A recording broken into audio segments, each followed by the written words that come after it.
One, as we are dealing with the tenses, we had discussed about past tense, present tense and future tense, and these were again divided into subtenses, which is called as simple, continuous, perfect, perfect continuous. And in among these three tenses, which tense is used the most is past tense. Which tense is the most is past tense. Why we talk about past tense and why we use more?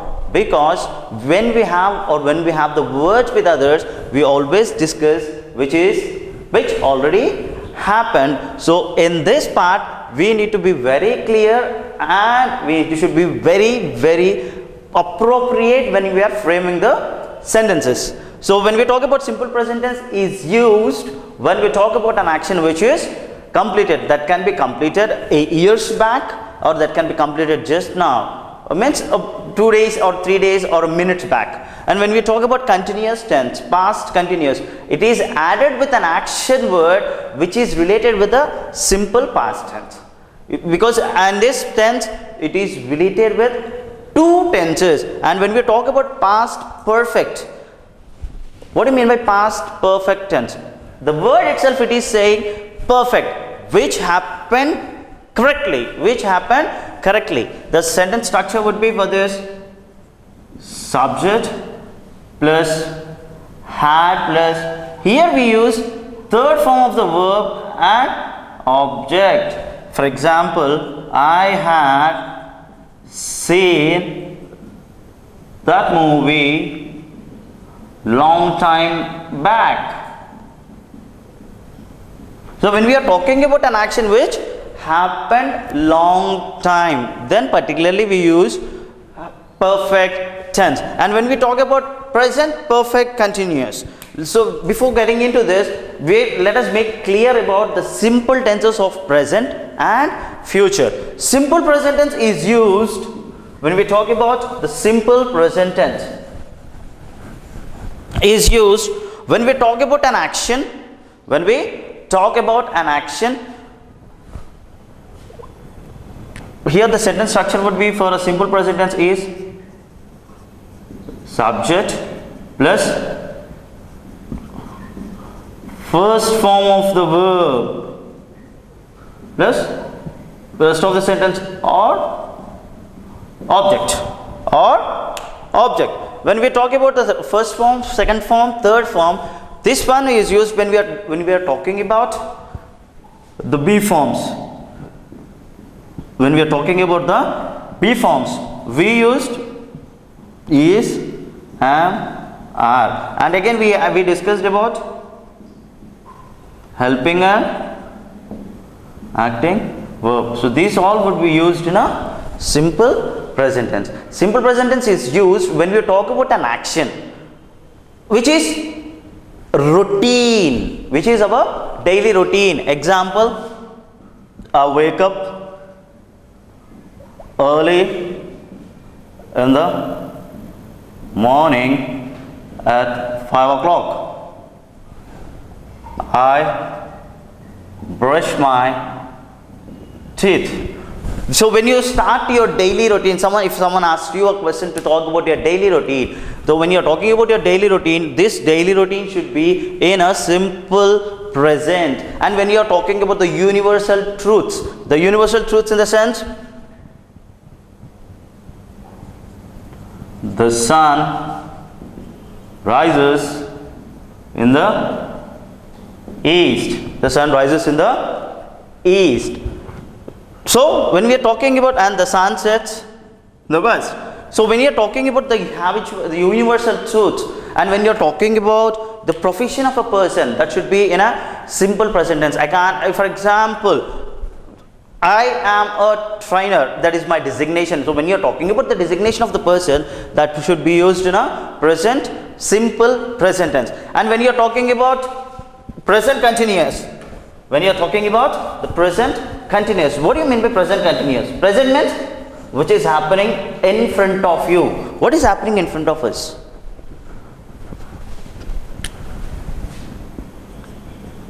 Subject plus is, am, are plus V1 plus ing plus object. So where we should use is, where we should use am, where we should use are. I am writing a note. She is listening to music. They are going to temple. They are going to temple. So when you are talking about an action which is visible and which is happening in front of your eyes at the moment, we use this format: subject plus is, am, are plus V1 plus ing plus object. When you are not giving the object here, it doesn't make a complete sentence. If I say I am writing, what are we writing? So you need to indicate with an object saying that, okay, I am writing a note, or I am reading a novel, or she is listening to. So when you talk about is, am, are, he, it, she. For these three we use is. For I we use only am. For they we use only are. For they, we, you. We are, you are, they are. We are, you are, and they are. But this particular situation we use present continuous tense. And when we talk about present perfect tense, when we talk about the present perfect tense, where we use present perfect tense? Where we use present perfect, present, and that happened in a perfect manner. Subject plus have or has plus V3 plus object. Example: I have gone to Mumbai. This is an action which happened, and I have entered the classroom just now. We have started learning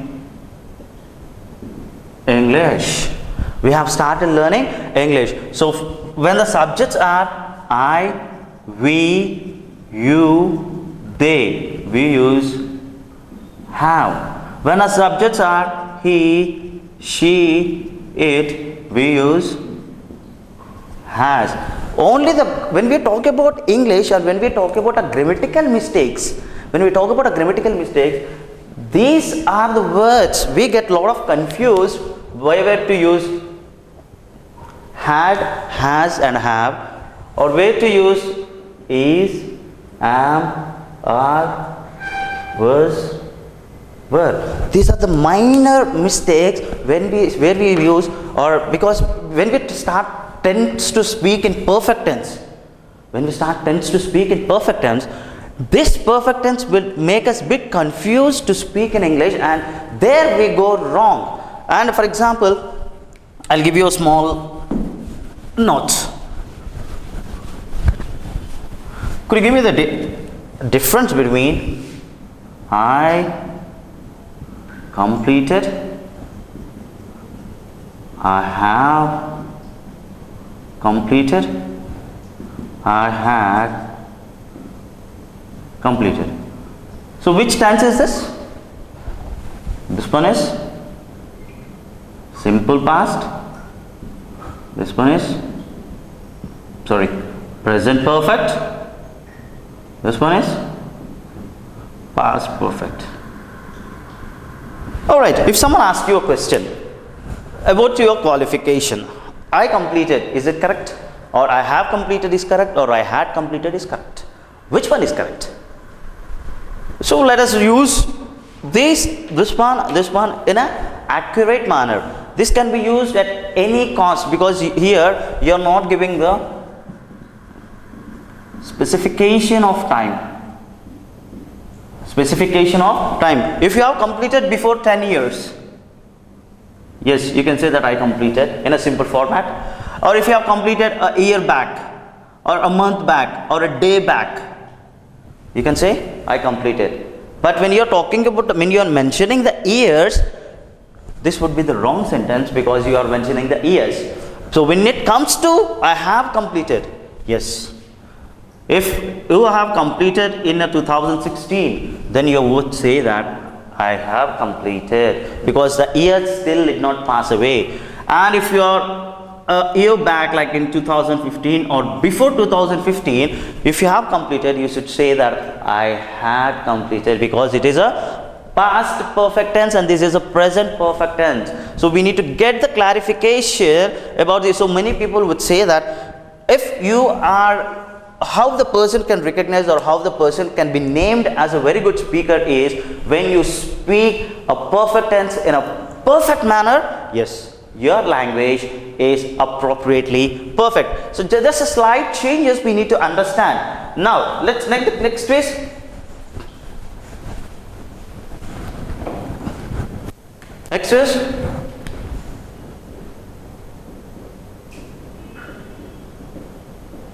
present perfect continuous. And the greatness of the present perfect continuous tense is, this is only the tense which is clubbed with three tenses, which starts in the past, continuing, and it may have a chance for the future also to go on. For this, the sentence structure would be subject plus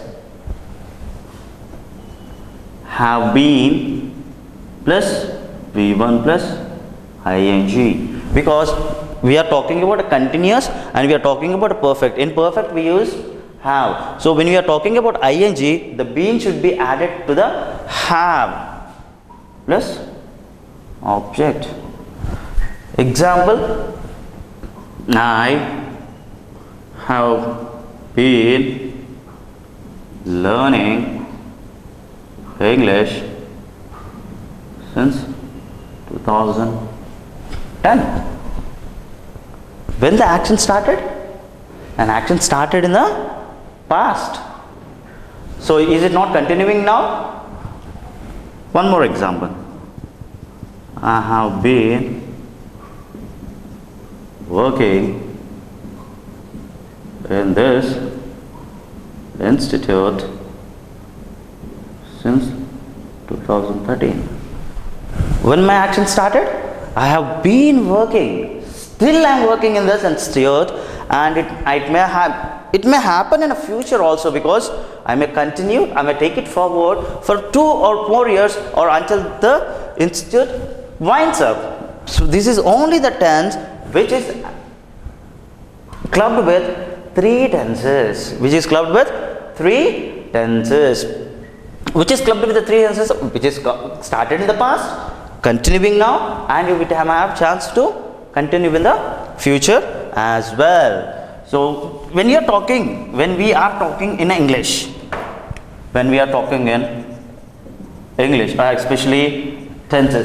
especially tenses, I already told you work plus time. You need to be very particular about the time. Time in the sense when you are talking about past, present, future. When you are talking about a time, you need to be very, very careful with your helping verbs. You need to be very, very careful with your helping verbs. And when you talk about a future, simple future is used to indicate an action which will takes place in a future. So I already gave you an example that which will take. I will go to market tomorrow, or I will go to market after 1 hour, or I will go to have my lunch within 1 hour. So when you are talking about a future action, is very, very important in English. Very, very blindly remember. And sentence structures. What do you mean by sentence structures in English? Many people would say, sir, we are not good at framing the sentences, or we are not when we are taking the interviews or when we go for the interviews, they would be writing a feedback saying that your sentence structure is not good, your tenses are not good. What do you mean by sentence structure?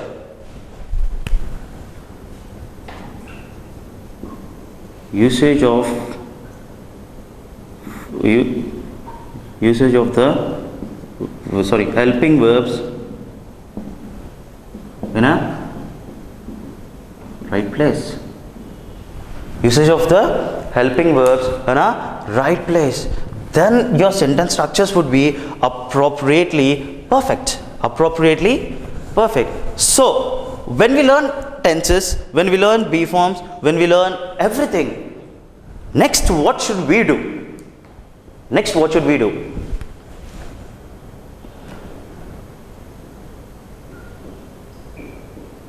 Everyone will have a thought. Yes sir, English will never always come within a night. And time English will not come, or you can't speak in English if you sit and keep on learning grammar. I gave you a sentence structures, I gave you an explanation. How many of you can now start, yes, come speak in English? You say, sir, what is this? So you have a thought, means what is the thought? To speak in English. To speak in English. But what we are not doing? We are not implementing. We are not implementing. For example, if I ask you a question, sir, how many of you can drive a car? How many of you can drive a car? Many people would say, those who are practiced, yes sir, I can drive a car. Those who don't know about a car, those who don't know how to drive, if I say to take a turn, what should be used? You say, sir, steering. To increase the speed, we need to change the gear. To change the gear, what should we press? We need to press clutch. To stop the vehicle, we need to use brake. To increase the speed, accelerator. Everything is known to us. That is what before we discussed about knowledge, skill, attitude. Yes, you have a good knowledge, because from past 10 to 15 years we would have been learning English. 10 to 15 years we have been learning English. Convert that knowledge into skill. Skill is how to speak. How to speak. Why we are unable to speak when we have learned from 10 to 15 years? Because of our attitude.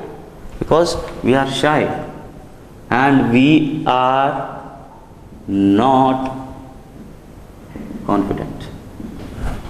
We are not confident. What do you mean by trainer? What do you mean by trainer? Trainers are entirely different from teachers. Trainers are entirely different from teachers. The teachers they teach new things which are not known to you. Which are not known to you. But we the trainers are the persons where we dig what you learn. What you already learned, we dig it out. For example, I'll give you a small example. How many of you are aware of diamonds? How many of you are aware of diamonds? How is it made? We get it from a lava. Right? If I bring that diamond and put it in the market,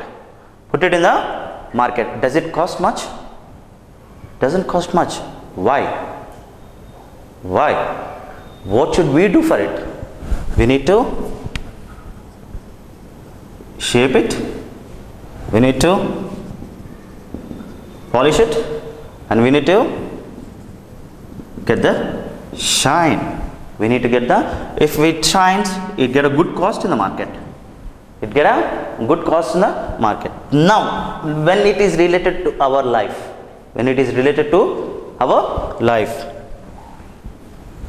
Our knowledge is appropriately good. Our knowledge is appropriately good. Convert that knowledge into a skill. That knowledge can be converted into a skill when you start implementing. When you start implementing every day. I'm not asking you to go for a night outs. I'm asking you just practice for 1 hour in a day. In a day, practice for an hour. If you have friends, try to speak with them. If you don't have friends, try to speak among yourself. You become a trainer to yourself, because you are known to the grammar. You are known to the grammar. You know what is past tense, you know what is present tense, you know what is future tense. So now what is our next step to do? We don't have anyone. We don't have anyone to speak it out. So we need to use the technology well. How you can use the technology? Take your mobile, record your voice, take one particular topic, for example, hometown.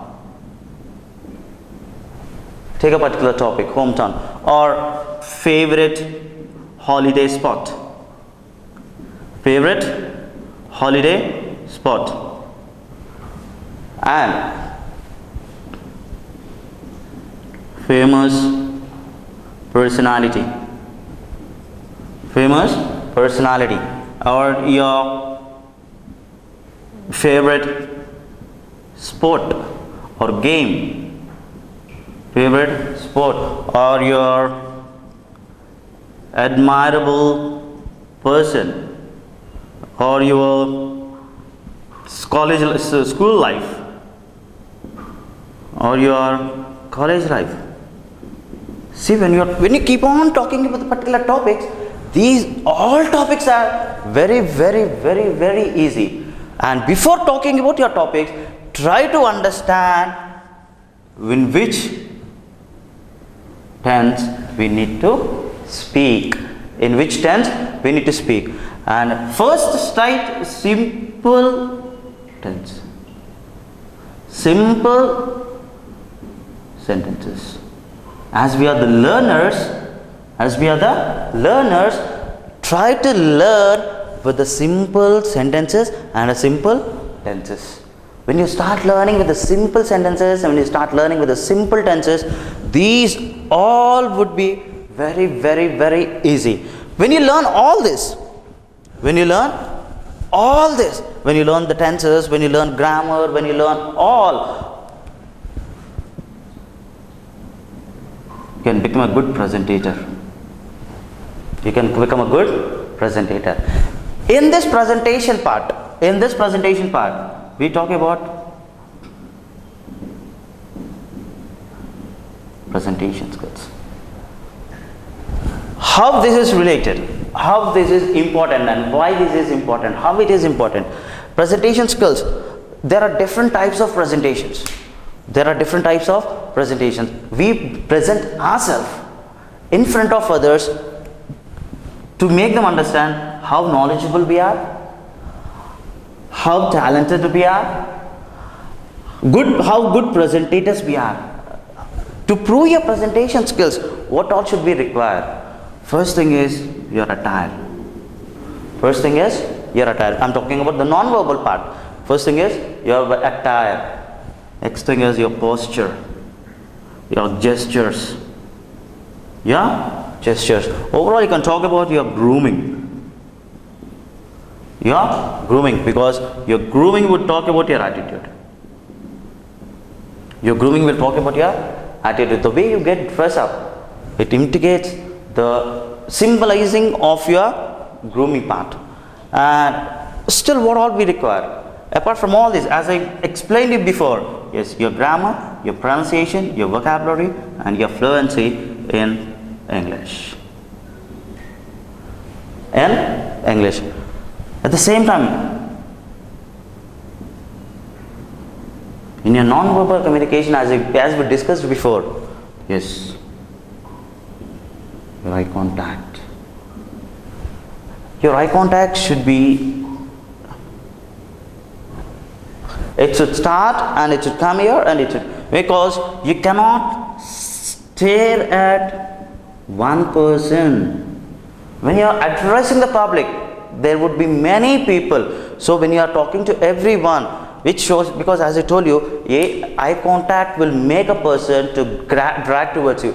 If I'm not concentrating on the left hand side and if I'm concentrating on only on the right hand side, the left hand side people, they get bored because they think that sir is or this person is not interested to communicate with us. That is the reason he is communicating only with them, because I'm not able to maintain their eye contact with them. So never ever miss out your eye contact. And as I told you, always try to be with open arm, not with the pointing out with the finger. And there would be many people, they say they don't know how to use the stage. They don't know how to use the stage when you are talking about the presentation part. What do you mean by how to use the stage? Many people would say, when you're talking and when you're addressing the public, many people would say we should not show our back. Is it a right word to use in front of a people? We should not show our back. Is it a right word? I hope this is not the right word. Try to use the word called spinal or vertebrate. You should not show your spinal or vertebrate for a long time or many times when you are addressing the public, and try to use the written in a good format. In a good format. Okay, so that's fine. When you're talking about PPT, PowerPoint text. When you're talking about a PowerPoint text, when you're giving the presentation, you need not keep on turning and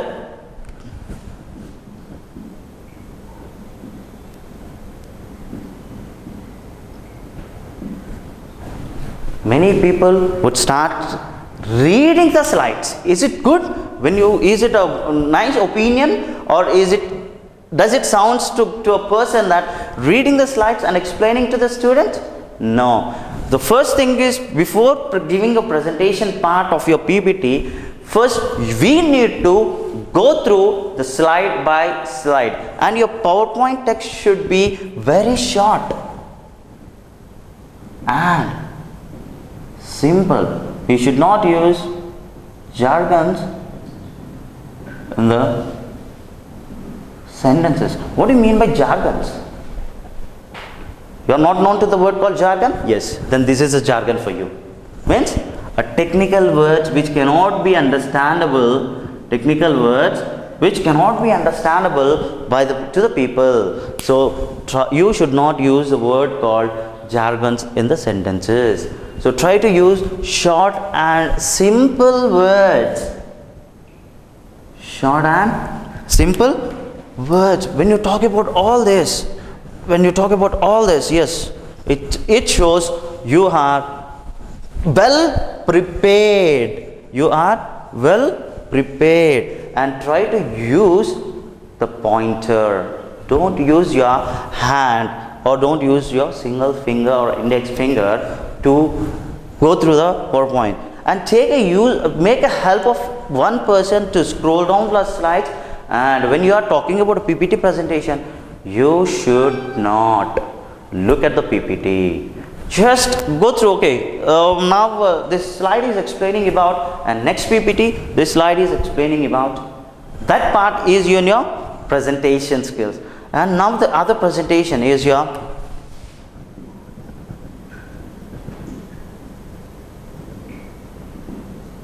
paper presentation.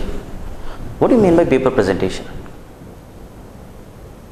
Yes, PPT presentations. Before there were many presentations were there, like PPT presentation, paper presentation. Though when you are talking about a paper presentation, try to use short papers or few papers. Never ever neglect the presentation part. Never ever neglect the presentation part. How many of you know about this word? Because this is very important for your presentation part. What do you mean by etiquette? How many types of etiquettes are there?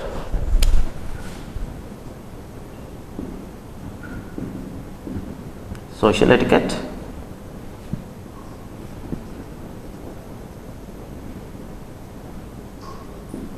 professional etiquette,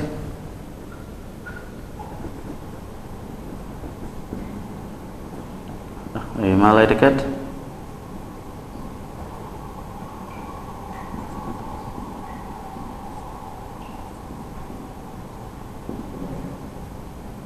dining etiquette,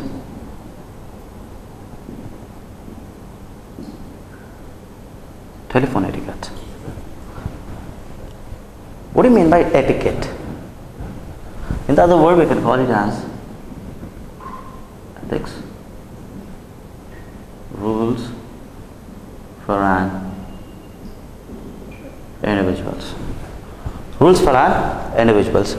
Before, when we discussed about our personality development, when we have discussed about our personality development, this one is very, very important. What do you mean by social etiquette?